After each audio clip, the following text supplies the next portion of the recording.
Hi, welcome back to The Basement. I'm Steve Lewis. I'm recording this episode on a hot summer day, and it's put me in mind of other long hot summers, specifically the summer of 1985, which of course was the summer the Beach Boys released their self-titled, Steve Levine-produced album, The Beach Boys. And I'd like to talk about this album track by track in great detail in an upcoming episode. But first, as I often do, I'd like to give some pop cultural background on what was going on in 1985 when the album was released. And for one thing, there was a lot going on in 1985, specifically with records. It seems like there were just a lot of records released, and in practically any genre you can imagine. There was country rock, there was neo-psychedelia, there was sort of R&B, hard rock crossover, there were power ballads, there was the beginnings of what we would come to call hair metal. There was practically every genre you could think of, and many that I think have never even been named. And of course, there were lots and lots of electronic keyboards and synthesizers. So let's begin. I'd like to take this sort of in thirds, the way we did with 1977. I'll try to get through January through April in this episode, then we'll talk about May through August in the next episode. Then in the third episode, we'll talk about the Beach Boys album. And so these first couple episodes here, the next couple episodes, will be a little light on Beach Boy content. We'll sort of check in with what the Beach Boys were doing during this period, and then we'll really hit the Beach Boys hard in the third episode. So where were we when 1985 kicked off? Of course, this was the era of the mega album, when some albums would go to the top of the charts and just sit there for a year, year and a half, sometimes 2 years, spawning hit singles.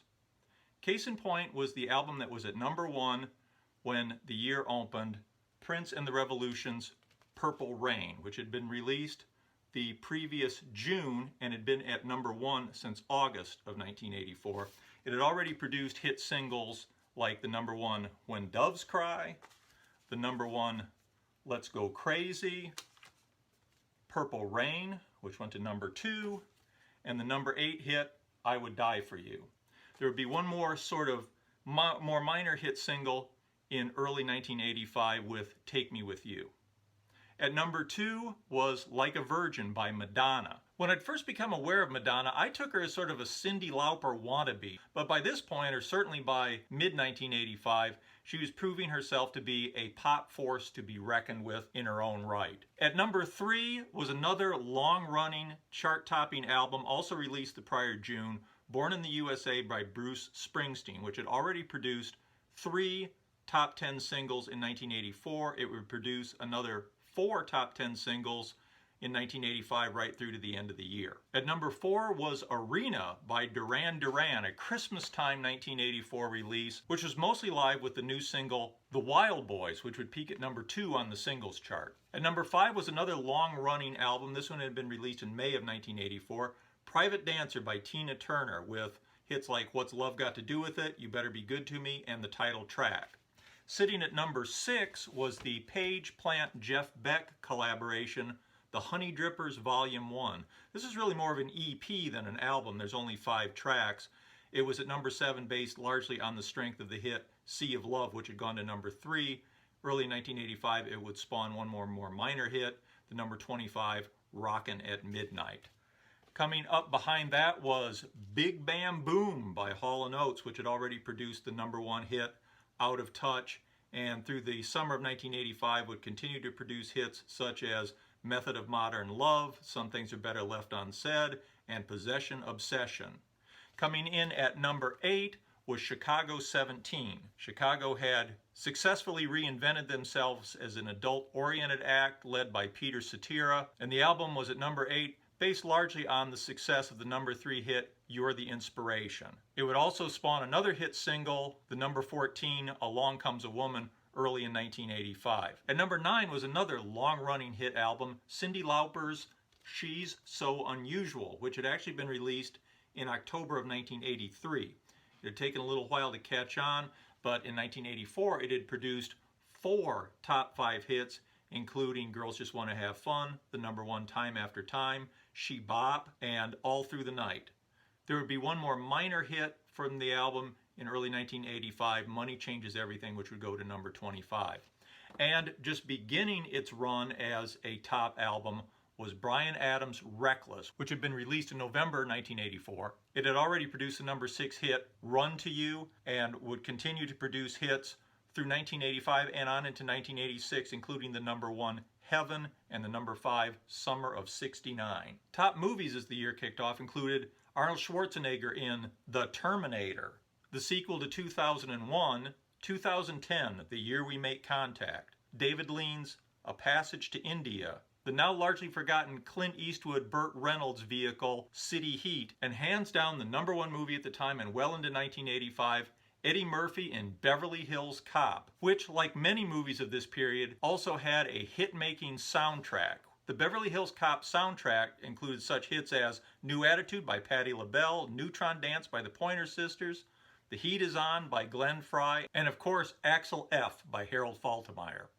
In January 1985, Ronald Reagan was sworn in for his second term as U.S. President, having easily defeated the ticket of Walter Mondale and Geraldine Ferraro in the prior November elections. On January 19th, our old friends the Beach Boys, including a noticeably slimmed-down Brian Wilson, performed at the inaugural gala at the Convention Center in Washington, D.C., which was televised nationally. The group did a nice set which included an a cappella version of Their Hearts Were Full of Spring.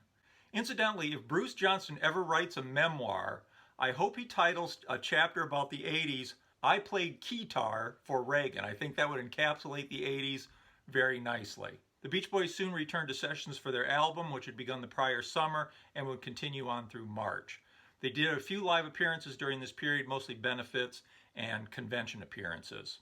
Meanwhile, hit television shows in those early days of 1985 included stalwart nighttime soap operas such as Dallas and Dynasty, a new show that had premiered the prior fall and was rapidly becoming a major hit, Miami Vice. But the place to be for TV viewing in early 1985 was Thursday night on NBC for their big sitcom lineup that included a new show, The Cosby Show, starring, of course, Bill Cosby and following the adventures of the Huxtable family. Followed by the Keaton family on Family Ties, Sam and Diane on Cheers, and All the Gang on Night Court.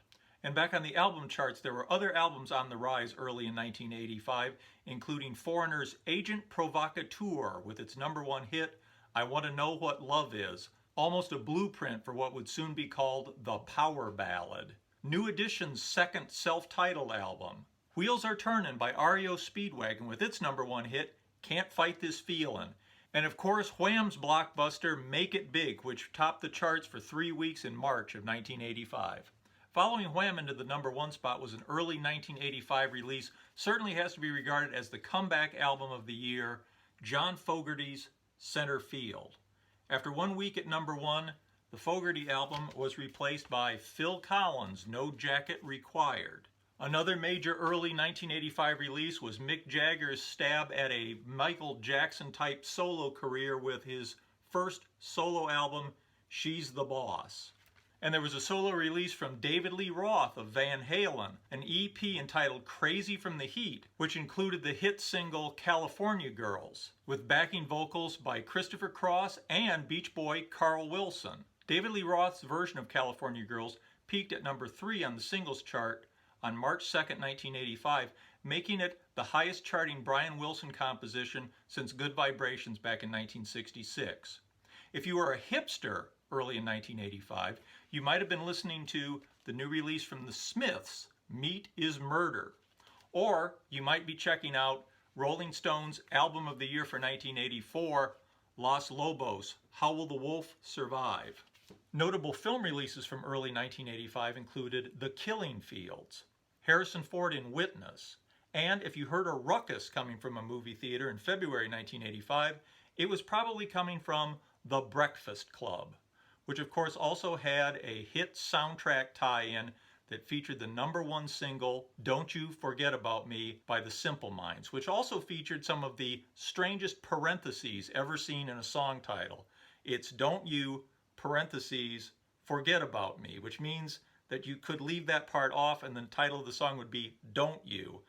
Very strange parentheses going on in early 1985. Also released was the film Vision Quest, which may actually have been more successful as a soundtrack than as a movie, as the soundtrack featured Madonna's number 1 hit, Crazy for You. As we got into March and April, there was a little bit more in the way of news from the Beach Boys. On March 10th, 1985, Brian Wilson played his first ever solo set, which was kind of remarkable at the time. It was only 3 songs. He did Da Do Run Run, Salute John B., and California Girls for the Trouble in Paradise benefit, which was held at the Palace in Hollywood. It was really astonishing to see Brian performing solo. It was also around this time that Brian shaved off the beard he had been sporting since around 1971, 1972. He continued to slim down. It was a real change in look for Brian Wilson, who was still, of course, under the care of Dr. Eugene Landy. Then in April of 1985, we saw the release of The Beach Boys, An American Band, which of course at the time was on VHS tape. I have it now on this twofer with I Just Wasn't Made for These Times. My VHS copy is long gone. It's not all that exciting now, but at the time this thing was a real revelation. Just to be able to own all those films of the Beach Boys, there was a lot of previously unseen footage. The history at the time was kind of illuminating. It seems very basic now, and it also contained some unreleased music, notably from Smile, and in particular the Fire section from Smile. So this thing at the time was quite a big deal for Beach Boy fans. And of course, the hit records continued coming as we got into the spring. Climbing the charts after having been released back in 1984 was Sade's Diamond Life, which was climbing the charts based largely on the strength of its hit Smooth Operator. Also released was Tom Petty's hit album Southern Accents.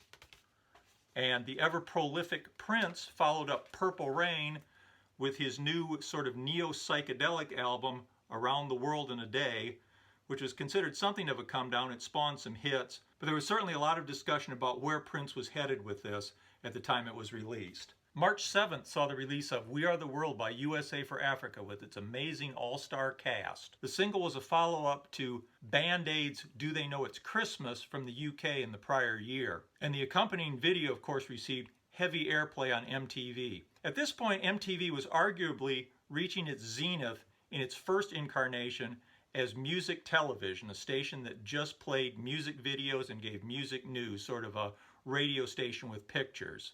On April 23rd, the We Are the World album was released, and by April 27th, it was the #1 album in the country.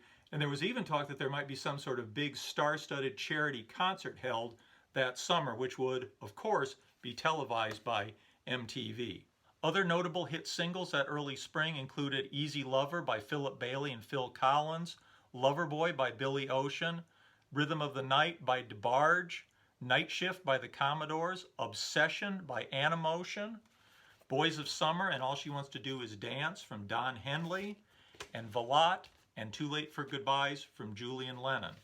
And in April, Bill Cosby took a quick break from playing Dr. Huxtable to do duties as pitchman to announce that the incredible had happened. There would be a new Coke. Coca-Cola as we knew it would be discontinued and replaced with a flatter, sweeter concoction. Times were indeed changing in strange ways.